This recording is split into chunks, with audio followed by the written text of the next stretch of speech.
Hello everybody, welcome back to another video, and today we have gas or trash. Oh my god, I don't know what's going on with my voice. Today we have gas or trash. This is the final car of season 2, and a very fancy one we have here. Not as elegant as the Mercedes.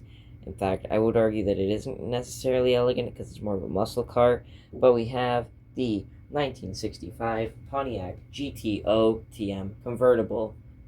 Woohoo! Alright, now let me open it. No tool. I do have to say that this is probably the longest Maysville car I own. As you can see, it goes from like the front half of the box almost, like it's almost touching both sides, and it's impressive. This is like the longest one I've ever done.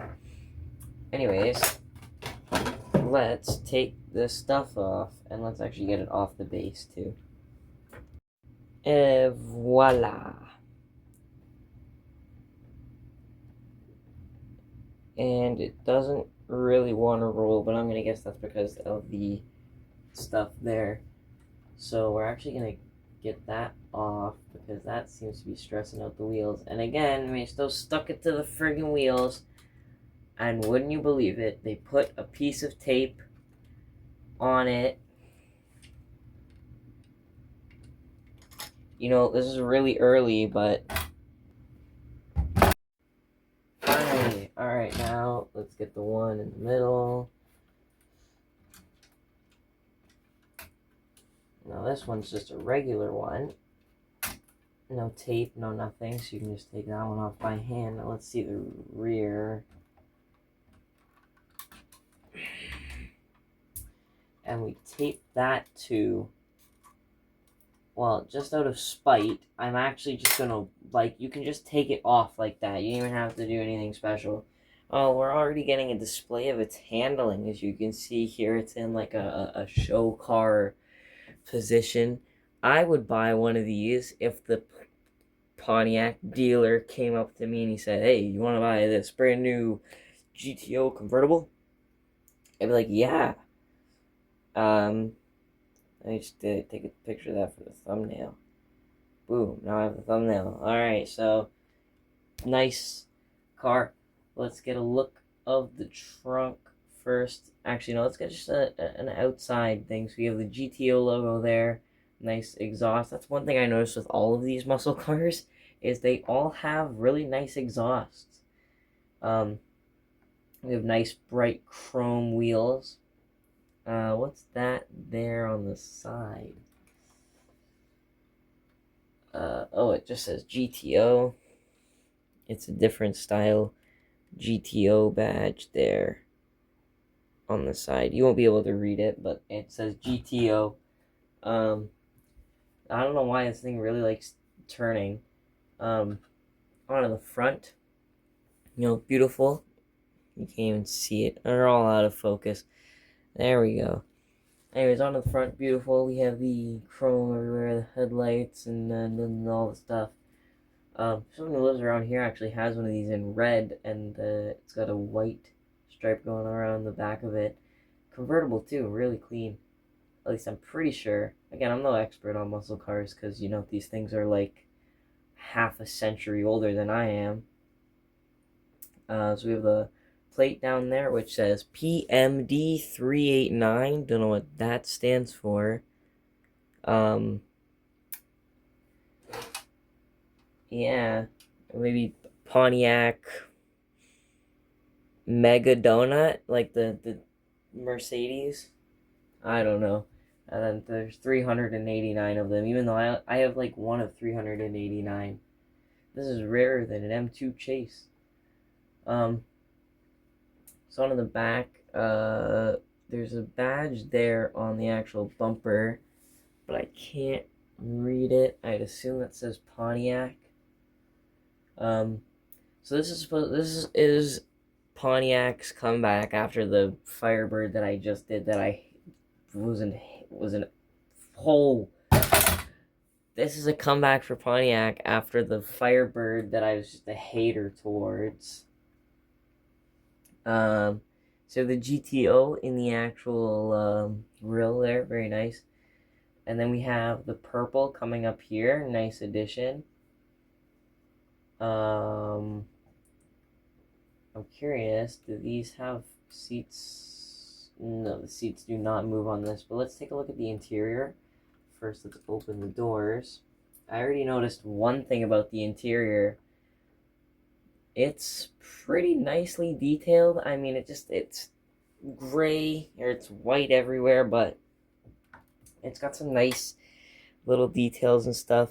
The steering wheel is really nice with the red, and then the dashboard, the gauges are actually sticking out, which is Roxy, I just told you to leave.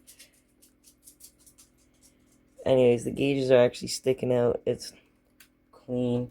And then the door, sadly all the details for the door, they're just like, I'm trying to find an angle that you can actually see them. That's not happening. Oh, it's actually got floor mats. If I can, there you go. It's actually got floor mats. Anyways, it's got the GTO thing on the inside of the door, but like all this stuff is just the door, but just like painted. Same with the pedals. The actual gear shifter has the little 6-speed or 5-speed, actually, the 5-speed tutorial. It's got the radio in the center console, as well as that extra little gauge there. Don't know what that's for. It also has 4 pedals, so this is like manual 2. It's extra manual.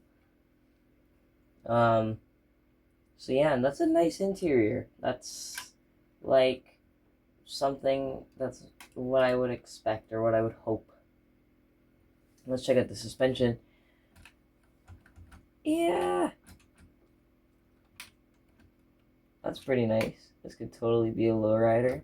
And let's check out the steering. Wow, Pontiac really knew how to turn back in the 60s. This is pretty good, like, handling. I mean, I think the best handling car we've ever had on the show, and it won't be topped for a long time, is the CLK, because obviously it was a race car, so it's got to be able to turn. You can't go into friggin' turn 2 with like a steering angle like this. You're not gonna make it around the corner. So yeah, very nice. The exhausts are on both sides. Now let's check out the trunk space. Let's see. You have no trunk space. You could fit a grocery bag or 2 in there. You better not sign your kid up for any sports. You can see there's a tire in there. Let me turn on the flash. There you go, yeah. You can see there's a tire in there that you can't even access. It's not under the car either. But while we're looking at the underneath, look at that. Look at the chrome exhaust. Yeah, don't sign your kid up for any sports, because you can fit maybe 3 Walgreens bags in there, and that's it. And maybe a CVS receipt. Now, moving on to the engine, like the main thing for most of these, especially the muscle cars, you know. You gotta have a nice engine, because that's like, muscle cars were known for the engine. The engine was the muscle car thing. The muscle car was the sports car before the sports car.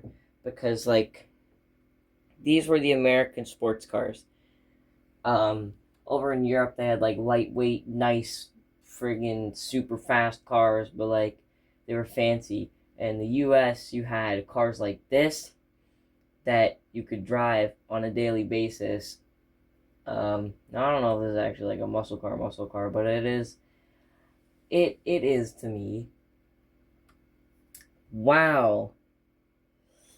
Alright, well, it's better, it's worse than the Nova, that's for sure.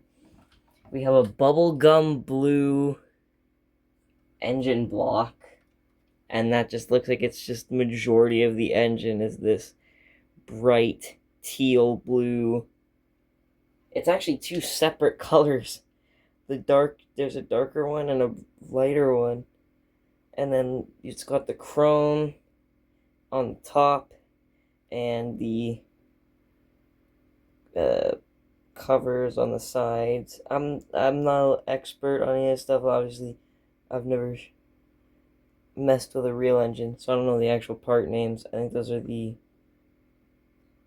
one at the top. These are like the valve covers or whatever.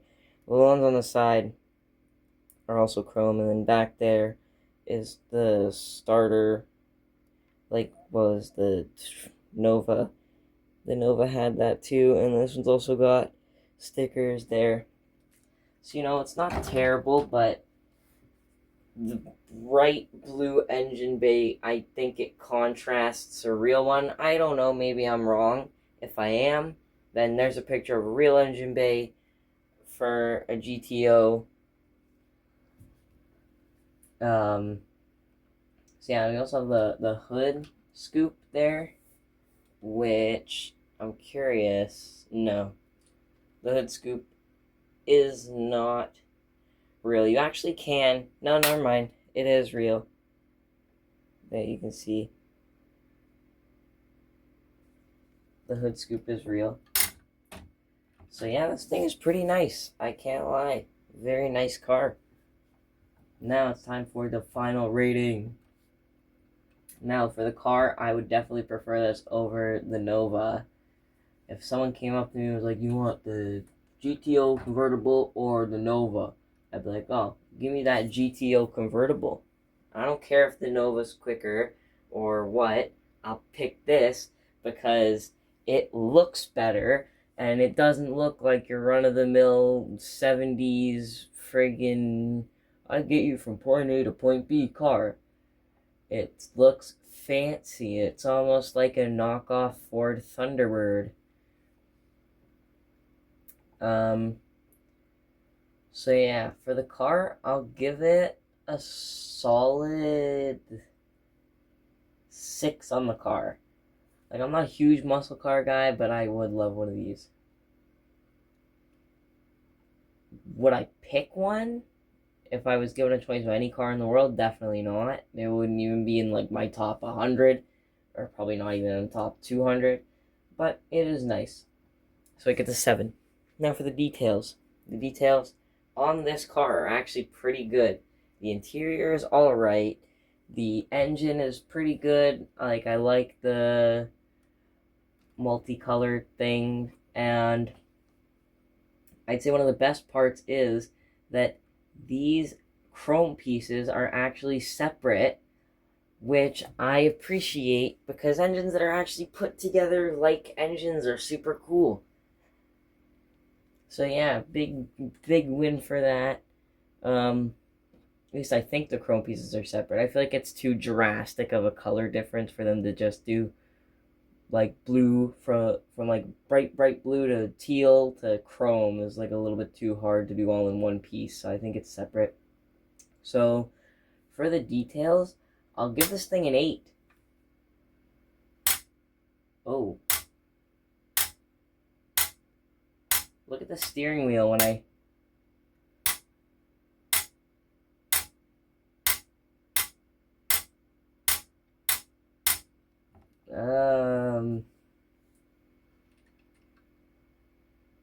The steering wheel is hooked up to the actual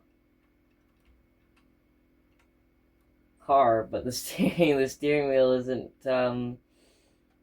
it's not all there. I guess it like wiggles. Anyways, on to the bonus details. Now I don't know like really what to give this for bonus details. Like I didn't really notice anything like too crazy neat. I mean, like, we got the keyhole, Pontiac, this thing, GTO, the pinstripe on the side, the plastic trim at the bottom. But I guess like stuff like the shifter and the extra gauge in there, I feel like that stuff deserves bonus points. So I'll give it 3 bonus points. Yeah, less than the Nova. So this thing finishes with this score. Woohoo! And yeah, we'll see you in the finale, where we decide the winner, which you guys already know who it is because you've seen all the scores, and I haven't. Check this out really quick. So you see how the rest of these, when they're stood like this, nothing happens. The Pontiac falls.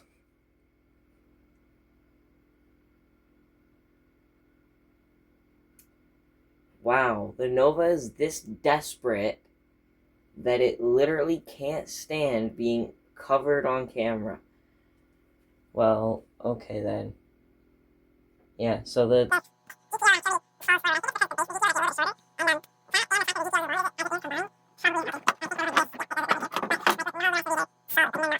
Alright guys, it's the next day and I came down to film the finale, and I just noticed